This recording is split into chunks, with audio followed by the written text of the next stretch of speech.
You've probably already encountered the myth of Montecito.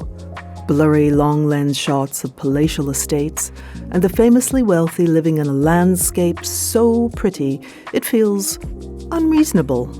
Quite so. The people who actually live here would very much prefer you to admire it all from a distance. 2 hours north of LA's palm-lined avenues, Montecito is its own sun-soaked paradise. This small coastal community, just east of Santa Barbara, has long provided escape for the privileged seeking an ordinary life without prying eyes. A-list actors, talk show hosts, mega pop stars are all holed up here. Titans of industry, billionaires too. They probably already keep an apartment in Paris for culture and somewhere in Hawaii for when the world feels wobbly. So what does Montecito add? The rarest luxury of all. The chance to live quietly, pleasantly, and mostly undisturbed. The old California dream was to strike it rich quick. In Montecito, people arrive rich, then move slowly. Exceptional wealth is lived in muted tones and ordinary verbs. People are gardening, reading, breathing, and shopping at neighborhood stores that have been around for decades. We're one of the oldest established businesses in Montecito. We've actually been here since 1973. What's really unique about Montecito in particular as a community, you have your A-list celebrities, you have your multi-billionaires, and I think they love being in the Montecito community because they don't get bothered here. They have access to the mountains, to the beach, just like everybody else. Our customer base, which includes just our local people who've been here for 100 years, it includes construction workers that come in from Monday through Friday to work on these multi-million-dollar homes in Montecito. So I think you have a really diversified community-based aspect, which makes Montecito, I think, one of the most special towns in the world.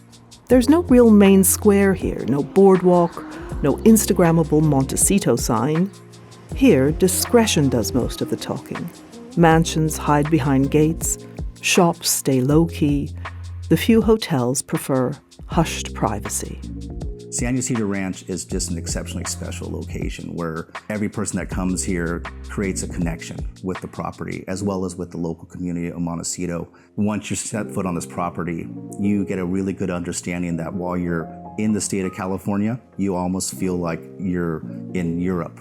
I think privacy in the community of Montecito is always paramount. That's always been from the beginning, going back 100 years when people were coming here from the East Coast, looking for a private destination with wonderful weather.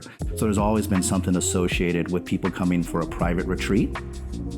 The town is calibrated for residents to move through a day dressed head to toe in linen the color of, well, let's say, unbothered sand, and Hermes-adjacent yoga leggings. Local etiquette means a famous face can take a stroll without turning the local trail into a camera-infested jungle. On the edge of town lies Lotus Land, the botanical garden of a Polish operatic socialite with 6 marriages and a flair for reinvention. Madame Volska bought the estate in 1941 to create a spiritual retreat for Tibetan monks during wartime. But like many mysteries, the monks didn't materialize. Lotus Land is open to the public now, and like Montecito as a whole, it still feels like what it was. Essentially, a very grand, personal hideaway.